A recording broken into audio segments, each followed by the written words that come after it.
दे दो बाबा, अल्लाह के नाम पे हमको वोट दे दो। अरे ये तो क्लासिफाइड भिखारी हैं ये लोग। दे दो बाबा, अल्लाह के नाम पे दे दो, सेकुलरिज्म के नाम पे दे दो बाबा, बाबा दे दो हमको, हमें छोड़ दो, हम माफ कर दो, हम आपके पैर छूते हैं। और मुसलमान जज्बाती है, वो देख के बोलेगा यार, आंसू निकलता है ना, हमको जज्बात में आ जाते हैं। माशाल्लाह से इतना गोश्त खाते हैं कि जज्बाती हो जाते हैं। और खाना भी चाहिए, प्रोटीन ताकत बनती है। देता तो कोई है नहीं बाबा, ना ये मुख्यमंत्री बाबा देते, ना वो हमारे प्रधानमंत्री मोदी जी देते। मगर अब सुन लो समाजवादी के दल्लो, सुन लो मेरी बात को। कल तक तुम कहते थे कि कोई विकल्प नहीं है, कोई अल्टरनेटिव नहीं है। अब विकल्प के तौर पर एक मर्द मुजाहिद की पार्टी आपके दरमियान में और लड़ेगी आपके लिए इंशाअल्लाह ताला। मुझ पर और हमारी जमात पर इल्जाम क्या 2019 के लोकसभा के चुनाव से पहले जनाब मुलायम सिंह यादव साहब ने पार्लियामेंट में खड़े होकर नरेंद्र मोदी को आशीर्वाद दिया और कहा कि तुम दोबारा देश के प्रधानमंत्री बन जाओ। अगर मैं बोलता वो बात तो ये समाजवादी पार्टी में जो अपना ईमान बेचकर बैठे हुए हैं वो बोलते ओवैसी को खबर की जगह नहीं देंगे हम। मगर मुलायम सिंह यादव ने कहा मोदी मैं तुमको आशीर्वाद देता हूं, तुम दोबारा प्रधानमंत्री बन जाओ।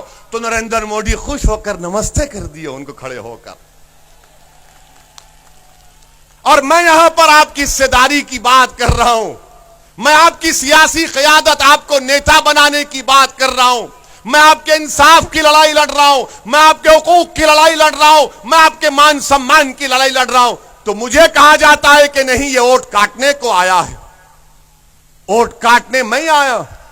2019 के लोकसभा के चुनाव में सपा और बीएसपी मिलकर लड़े, सिर्फ 15 एमपी जीते। क्यों जीते? 75% तो मुसलमान वोट दिए, सीएसजीएस का डेटा है।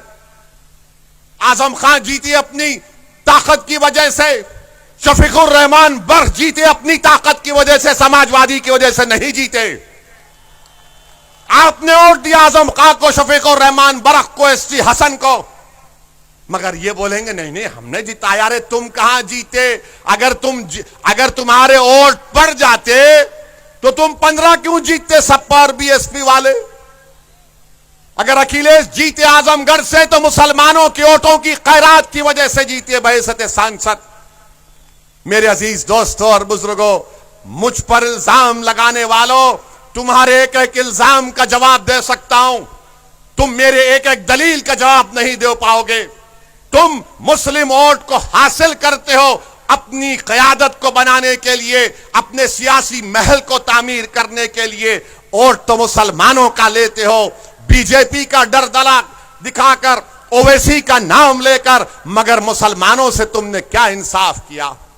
अभी इलेक्शन नहीं हुआ, अलीगढ़ में जनसभा जलसा हुआ, जयंत चौधरी डाइस पर हैं, वहां का जमीरुल्लाह एमएलए जैसा हाथ उठाए तो बीच में आए तो जयंत चौधरी साहब ने उसको ढकेल दिया। देखा ना आपने वीडियो? वो कितने लोगों ने देखा? हाथ उठाओ। कैसा लगा आपको? अच्छा लगा? दिल को तकलीफ हुई? दिल को तकलीफ हुई नहीं हुई? किसने उसका जवाब दिया? हम उसका जवाब दिए और हमने कहा कि जमीरुल्लाह को तो जाना ही नहीं चाहिए था, जमीरुल्लाह को हमारे मंच पर आना था, हम उनको नेता मान के उनके पीछे काम करने के लिए तैयार हैं।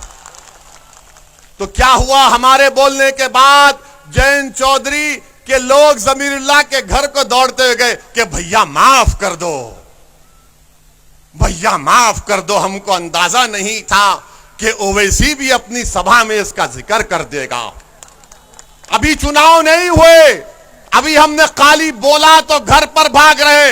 इंशाअल्लाह जब असमौली से यहां से मंदलिस का विधायक कामयाब होगा तो तुम्हारे घर के सामने कासा आकर भीख मांगेंगे कि हमको माफ कर दो, हमको माफ कर दो, हमने तुमसे नाइंसाफी की थी। खाली एक तकरीर में हमने जुमला कहा तो जमीरुल्लाह के घर को चले गए और जमीरुल्लाह ने किसी से हमको फोन करके कहा कि ओवैसी भाई को सलाम बोलो, उनके बोलने से मेरा टिकट कंफर्म हो गया। चलिए, कुछ तो फायदा हुआ आपको, कुछ तो फायदा हुआ, मगर ये बताने के लिए कह रहा हूं कि आप अगर शऊर बेदार हो जाएगा तो आपकी ताकत का आपको अंदाजा नहीं है।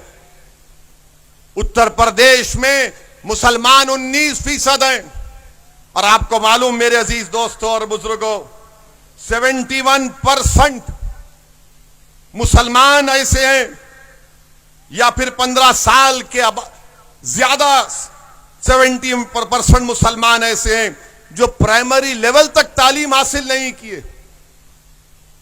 आप बताइए कि आपके 415 गांव हैं असमोली में, कितने इंटर कॉलेज खोले गए। मोहतरमा विधायक तो माशाअल्लाह, मैं उनको मुबारकबाद देता हूं, पिंकी यादव को, कि आपने असमोली के मुसलमानों को और दलितों को यह बता दिया कि आप सिर्फ यादवों का काम करती है, मुसलमान और दलित का काम नहीं करती है। आपका शुक्रिया। आपने ये 5 साल में बल्कि 10 साल में आपने दिखा दिया। मगर अब सुन लो समाजवादी के दल्लो, सुन लो मेरी बात को। कल तक तुम कहते थे कि कोई विकल्प नहीं है, कोई अल्टरनेटिव नहीं है। अब विकल्प के तौर पर एक मर्द मुजाहिद की पार्टी आपके दरमियान में और लड़ेगी आपके लिए इंशाअल्लाह ताला। अब आपको डर कर नहीं, मैं तो असमोली के हमारे दलित भाइयों से भी हाथ जोड़कर अपील कर रहा हूं, आइए मजलिस का साथ दीजिए। मुसलमान और दलित मिलकर इंशाअल्लाह ताला असमोली से बीजेपी को कामयाब होने से रोकेंगे। समाजवादी नहीं रोक पाएगी यहां पर बीजेपी को, समाजवादी पार्टी यहां पर नहीं रोक पाएगी। मेरे अजीज दोस्तों और बुजुर्गों, फिर हम पर इल्जाम लगता कि हम फिरका परस्ती भड़काऊ भाषण देते हैं। कौन सा भड़काऊ भाषण देते हैं?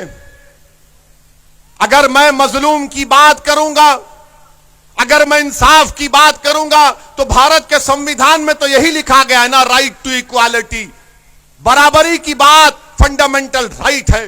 भारत के संविधान में प्रियम्बल में बाबा साहेब अंबेडकर ने लिखा लिबर्टी, इक्वालिटी, फ्रेटर्निटी, जस्टिस। ये कैसे हासिल होगा? फिर खाली तकरीर से हासिल होगा नहीं, वोट डालकर, अपनी क़यादत को बनाकर, अपना हिस्सा लेकर लिबर्टी, इक्वालिटी, फ्रेटर्निटी, जस्टिस को हासिल किया जा सकता है। ये शऊर आपके अंदर पैदा होना जरूरी है। और मेरे अजीज दोस्तों और बुजुर्गों, अभी हमको बताया गया कि लॉकडाउन में इसी गांव में मस्जिद के इमाम साहब को हजरत पुलिस ने, मोहब्बत से बोलते हैं हम, हजरत पुलिस ने इमाम साहब को जोतकोप किया, मारा। मोहतरमा विधायक को फोन गया तो उन्हें कहा मैं कुछ नहीं कर सकती, मार खाओ, मैं कुछ नहीं कर सकती। जब हमारे बुजुर्ग पर लाठी पड़ रही थी, उनको जोतकोप किया जा रहा था, मारा जा रहा था, जब आप ऐसे वक्त में मदद करने नहीं आए, अब चुनाव आएगा तो बोलेंगे दे दो बाबा, अल्लाह के नाम पे हमको वोट दे दो। अरे ये तो क्लासिफाइड भिखारी हैं ये लोग। दे दो बाबा, अल्लाह के नाम पे दे दो, सेकुलरिज्म के नाम पे दे दो बाबा, बाबा दे दो हमको, हमें छोड़ दो, हम माफ कर दो, हम आपके पैर छूते हैं। और मुसलमान जज्बाती है, वो देख के बोलेगा यार, आंसू निकलता है ना, हमको जज्बात में आ जाते हैं। माशाअल्लाह से इतना गोश्त खाते हैं कि जज्बाती हो जाते हैं। और खाना भी चाहिए, प्रोटीन, ताकत बनती है। देता तो कोई है नहीं बाबा, ना ये मुख्यमंत्री बाबा देते, ना वो हमारे प्रधानमंत्री मोदी जी देते। मगर जज्बात होश के साथ, जज्बात अपनी औलाद के साथ, जज्बात अपने मुस्तकबिल के साथ, जज्बात इन नाइंसाफी के खात्मे के लिए जज्बात में आकर जालिम का साथ नहीं देना, जज्बात में आकर उसका साथ नहीं देना जिसने आपका इस्तेसाल किया, जज्बात में आकर उसका साथ नहीं देना जिसने आपको खिलौने देकर आपकी पीठ में खंजर घोंपा। जज्बात के साथ अपनी पार्टी मंजिल को कामयाब करिए, यह सही जज्बात है। मेरे अजीज दोस्तों और बुजुर्गों, फिर यहां पर हमको यह भी दिया गया कि इस गांव में बहुत पहले कॉलेज था, कॉलेज बंद हो गया। क्यों बंद हुआ? क्या मैंने बंद किया? क्या हमने बीजेपी से सौदा कर लिया कॉलेज बंद कर दो? हमको तालीम से महरूम कर देते हैं, फिरका परस्ती का इल्जाम मुझ पर लगाते हैं। बताओ आप, उत्तर प्रदेश में कितने मुसलमानों के पास 5 एकड़ जमीन है? उत्तर प्रदेश में कितने मुसलमानों के पास 5 एकड़ जमीन है? आपको मालूम? कितने मुसलमानों के पास होगी 5 एकड़ जमीन? 2% भी नहीं है। 1.70% मुसलमानों के पास 5 एकड़ जमीन है, 2% भी नहीं है।